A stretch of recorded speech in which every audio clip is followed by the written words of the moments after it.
Welcome to the deep dive. Today, we're tackling a pretty big question, one you've probably thought about if you're into science education. Do those diagrams, concept maps, actually help students learn science? Yeah, it's a fundamental question, isn't it? Do they really work? We've been digging into a lot of research on this. And we're bringing you the highlights from one massive study, a meta-analysis, actually. Think of this as your shortcut, right? Saves you reading dozens of papers. Exactly. Right. So this meta-analysis is basically a study of studies. Yeah. It pulled together findings from 55 different research papers. Wow, 55. Yeah, published between 1980 and 2020. And it involved, get this, over 5,300 students. Okay, so a really solid base of evidence then. Definitely. Across different grades, too, like elementary right through high school, grades 3 to 12. And covering different science subjects. Yep. Biology, chemistry, physics, earth science, the whole lot. So it gives a really broad picture. So our mission today basically is to figure out, do these concept maps actually work in science class? And when do they work best? We're breaking down this big meta-analysis for you. Right. So maybe we should start with the basics. What exactly are concept maps? Good point. So imagine you're trying to learn, I don't know, the water cycle instead of just reading text. Right, which can be dense. Exactly. A concept map would lay out the key ideas visually. So you'd have circles or boxes for things like evaporation, condensation, precipitation. And crucially, lines connecting them. Yes, with little labels on the line saying things like leads to or is part of.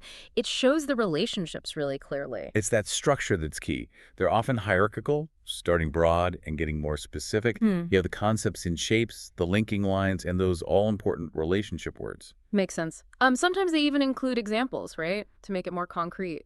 They can, yeah. And this meta-analysis found that most of the studies use that hierarchical structure, which kind of makes sense, especially for younger kids. That top-down approach can be really helpful. Now, people might be thinking, is this just a mind map? What's the difference? Good question. They're similar, both visual. But concept maps tend to be a bit more formal, more structured. Those linking lines with specific relationship words are really characteristic of concept maps. Mind maps can be a bit more free-form, maybe radiating from a central topic without those strict hierarchical links necessarily. Okay, got it. And how are they actually used in classrooms? It's not just for presenting info, is it? No, definitely not. Teachers might use them to introduce topics, sure, but students can also create them themselves, which is a great way to, organize their own understanding. And even for assessment? Yep, they can be used to see what students have actually grasped. And the thinking is they might help memory too. Well, by laying everything out visually and making those connections explicit, it kind of gives your brain better organizational cues. It helps build that mental roadmap. And it helps connect new stuff to what you already know, like scaffolding. Exactly that. Scaffolding new knowledge onto your existing understanding. Okay, so we get what they are, but why would this visual structured approach actually, boost learning in science? The meta-analysis mentions some learning theories. It does. There are a few key ideas that help explain the potential effectiveness. Okay, let's unpack this first one. It's about meaningful learning. Ausubel's theory. Right, Ausubel's subsumption theory. The core idea is contrasting meaningful learning with just, rote learning, memorizing facts without really connecting them. We've all done that. Haven't we just? So meaningful learning happens when you can actually anchor new information into what you already know, into your existing cognitive structure. Which is organized, hierarchically. Ausubel thought so, yeah. Like mental schemas or concepts arranged from general to specific. Concept maps, with their own hierarchical structure, basically mirror and encourage that process. So making the map helps you slot the new information into your mental filing system properly. That's a great way to put it. It forces you to think about the relationships, how new ideas fit under broader concepts. This makes the knowledge stick better. It's more integrated, not just floating around. Okay, that makes sense. Theory number 1 helps meaningful learning by anchoring new info. What's next? Here's where it gets really interesting, I think. It's Paivio's dual coding theory. Dual coding sounds intriguing. It suggests our brains process information using two separate but connected systems. One handles verbal stuff, like language. Words, labels. Exactly. And the other handles non-verbal information, images, spatial layouts, symbols. And concept maps use both. That's the idea. You've got the words, the concept labels, the linking phrases. That's verbal coding. But you've also got the visual layout, the boxes, the lines, where things are placed on the page. That's nonverbal coding. So you're encoding the information in two ways at once. Right. And the theory goes that having these dual codes makes the information more robust in memory. It gives you two potential ways to retrieve it later. Like having two keys to the same lock? Kind of, yeah. If one pathway is weak, the other might still work. So the visual aspect isn't just decoration. It's actively contributing to the learning process, according to this theory. Interesting. So meaningful learning and dual coding. What's the third theory? The third one is cognitive load theory, often associated with Sweller. This focuses on our working memory. Right, the bit of our brain that's juggling information right now, Yeah. and it's notoriously limited. Exactly. It can only handle so much at once. Cognitive load theory talks about different types of mental load. There's intrinsic load, just how difficult the topic itself is. Can't do much about that. Makes sense. Some science is just hard. But then there's extraneous cognitive load. That's the load imposed by, frankly, bad instructional design, like poorly organized text or confusing diagrams. Ah, so things that make learning harder than it needs to be. Precisely. And the idea here is that concept maps can reduce this extraneous load by presenting information visually and structuring the relationships clearly. It takes some of the organizational work off your working memory. You got it. It provides an external structure, freeing up your mental resources to actually focus on understanding the content rather than struggling to just organize it in your head. And the meta-analysis suggested this might be especially helpful for students who struggle a bit more. Yeah, the hypothesis is that students who might be easily overwhelmed by dense text could really benefit from this kind of visual simplification and organization, less cognitive overload. Okay, 3 solid theories explaining why concept maps might work. So what did the meta-analysis actually find? Did they work overall? Well, the headline finding is pretty positive. They found a moderate overall positive effect of concept maps on science achievement. Moderate positive. Can you quantify that a bit? Sure. They use a statistic called G, an effect size. The overall effect size was G equals 0.776. And is 0.776 good in education research? Yeah, that's generally considered getting towards a large effect, so it suggests a pretty substantial positive impact, on average. Okay, that sounds promising. But what about publication bias? The idea that studies with positive results get published more easily. Good question. They accounted for that using a statistical method called trim and fill. And even after adjusting for potential publication bias, the effect was still statistically significant. Still positive. Yep, though the effect size was lower, around G equal 0.403. But still, significantly positive. So even being cautious, the evidence points towards a real benefit. But you said on average. The researchers mentioned variability, right? Heterogeneity. That's right. There was high heterogeneity, meaning the results weren't identical across all 55 studies. The size of the benefit varied quite a bit. So it suggests that how they're used, and maybe who they're used with, really matters. Exactly. It's not a magic bullet that works the same way everywhere. We need to look at the factors influencing that effectiveness. Okay, let's dive into those factors then. What about different science subjects? Did it work better for biology than chemistry, for instance? Interesting results here. They found a moderate effect in biology, G equals 0.671, a slightly smaller effect in chemistry, G equals 0.590, and actually a large effect in physics and earth science, G equals 1.040. Wow. 1.040 for physics earth science looks much bigger. Was that difference statistically significant? Well, this is where it gets nuanced. Despite those numbers looking different, the overall statistical test didn't find a significant difference between the subject areas.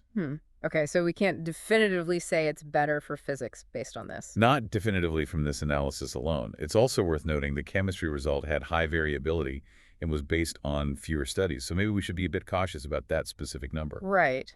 But it does make you wonder why we might see those trends, even if not statistically significant overall. Any ideas? Well, one thought is that physics often deals with very abstract theoretical concepts and relationships. Maybe the visual relational nature of concept maps is particularly good for grasping those. That makes sense. And chemistry. Chemistry sometimes involves more memorization, perhaps, of specific facts, reactions, symbols. Maybe other strategies work just as well there. Biology, with its complex systems and hierarchies like ecosystems or classification, seems like a natural fit for concept mapping's organizational strengths. Interesting possibilities. Needs more research, maybe focusing specifically on chemistry. Definitely. Okay. What about the learners themselves? Did concept maps help some students more than others? Like low achievers versus high achievers? Yes, they looked into this. Initially, the overall analysis suggested a bigger benefit for lower achieving students. Okay, that's often hoped for with visual strategies. Right. But the researchers were careful. They noted this was heavily influenced by just a few studies, so they did a separate analysis, looking only at studies that specifically compared clearly defined low and high achieving groups. And what did that show? It still showed a large positive effect for the low-achieving students, G equals 2.019, really large, and a moderate effect for high-achieving students. Right. G equals 0.610. Wow, that 2.019 is huge. So definitely better for low achievers then. Well, here's the catch again. Even with that big difference in effect sizes, it wasn't statistically significant. Why not? Likely because there weren't that many studies that met their strict criteria for this specific comparison. Fewer studies means less statistical power to detect a significant difference, even if the trend looks strong. Ah, okay, so the trend suggests a bigger benefit for struggling students, but we need more research to be certain. Exactly. But the hypothesis holds the visual structure, the reduced cognitive load. It might be particularly helpful for students who find organizing complex information challenging. Makes sense. What about the teacher's role? Did it matter how much guidance they gave? Yes, they compared different levels. Yeah. Low guidance, where students mostly figured it out themselves. Just here's a map, fill it in, or go make one. Pretty much. Then high guidance, where the teacher provided the map structure or gave very explicit instructions, and a mixed or scaffolded approach in between. And the winner was? High guidance seemed to come out on top. It was associated with a larger effect size. G equals 1.792. Okay, so more teacher involvement is better. It looks that way. Suggests that just handing over the tool isn't enough. Explicit instruction on how to build and use them effectively seems important. But was there a caveat here too? I feel a caveat coming. You're learning. Yes, they noted that this finding became only marginally significant after they statistically accounted for those few influential studies, often the ones involving low-achieving students again. So the picture is a bit murky, but leans towards guidance being helpful, especially maybe for certain students. That's a fair summary. Mm. It suggests explicit teaching of the concept mapping technique itself could be beneficial, but we need more focused research to nail down exactly when and for whom. All right. What about grade levels? Did it work better in elementary school or high school? When they looked at broad categories like elementary, middle, and high school separately, they didn't find significant differences. Okay, so effective across the board then. Not quite so fast. They did another analysis, grouping grades slightly differently. Intermediate grades, so grades 3 to 8. Middle school territory mostly. Right. And secondary grades 9 to 12, so high school. And here they found a difference. Which way? Concept maps seem to have a larger effect in the intermediate grades, G, excolotional 0.959, compared to the secondary grades, G 0.587. Interesting. Any theories why younger secondary students might benefit more? The researchers speculated it might tie back to the subject matter focus. Remember how chemistry had a slightly lower effect size, and there were more chemistry studies at the secondary level? So maybe it's not the age itself, but the type of science typically taught in those grades. That's one possibility. Maybe the foundational science concepts taught in grades 3 to 8 are particularly well suited to being organized and learned via concept maps. Plausible. Okay, any other interesting factors they looked at? A few more. Technology, for instance. Did it matter if maps were hand-drawn or made using software? I'd guess digital might be better, easier to edit. You might think so, but nope. No significant difference found between hand-drawn and digital maps. Huh. What about working alone versus in groups? Again, no significant difference whether students worked individually or collaborated on the maps. Or how long they use them for. A quick unit versus a whole semester. Didn't seem to make a significant difference either, based on this analysis. So some of those practical implementation details might be less critical than the core technique itself. It seems that way, based on this data. But two other factors did show significant differences. Okay, what were they? First, geography. Studies conducted in low- and middle-income countries showed a significantly larger effect size than studies from high-income countries. Really? Why might that be? The paper suggests a couple of ideas. Maybe concept mapping is a bigger novelty in those contexts, or perhaps where other resources are scarcer. Introducing an effective visual tool like this has a more pronounced positive impact. That's fascinating. And the second factor? Publication type. Studies published in peer-reviewed journals show significantly larger effects than those found in dissertations or conference papers. Is that common? Yes, quite common in meta-analyses. It might reflect the tougher scrutiny of journal publication, or maybe a tendency for stronger results to get pushed towards journal publication. Hard to say definitively. And one last thing, they saw a trend over time. They did. It seemed the reported effectiveness of concept maps actually increased slightly in studies published more recently. Maybe we're just getting better at using them. That could be it. Refining techniques, better understanding of how to integrate them into lessons over the decades. Okay, so let's try and pull this all together. What are the big implications here for, say, teachers or curriculum designers? Well, the big picture is definitely positive. There's pretty solid evidence that concept maps are a valuable tool, especially, it seems, in biology and physics earth science. But maybe more research needed for chemistry. Yes, definitely. Understanding how best to leverage them in chemistry seems like a key next step. And what about different types of learners? The hints are strong that they could be particularly beneficial for students who find science challenging, perhaps especially when teachers provide clear guidance on how to use them. But a big caveat. A big gap, really. There's very little research specifically on concept mapping for students with diagnosed learning disabilities. We really need well-designed studies focusing on that population. So the takeaway isn't just use concept maps. No, it's more nuanced. Use them thoughtfully. Align them with your learning objectives. Tailor the approach, perhaps providing more scaffolding for students who need it. Integrate them with other good teaching practices. So summing up, concept maps generally seem to work particularly well in bio and physics. Guidance from the teacher helps, and they seem especially effective in those middle grades, maybe really beneficial for lower achievers, although more proof is needed there. That's a great summary.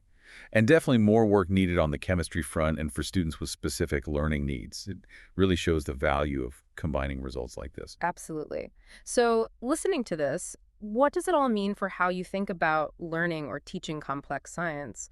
Could something as, well, seemingly simple as drawing connections visually actually unlock deeper understanding for all kinds of learners? It's a powerful idea, making those links explicit. Maybe think about how you could use this yourself.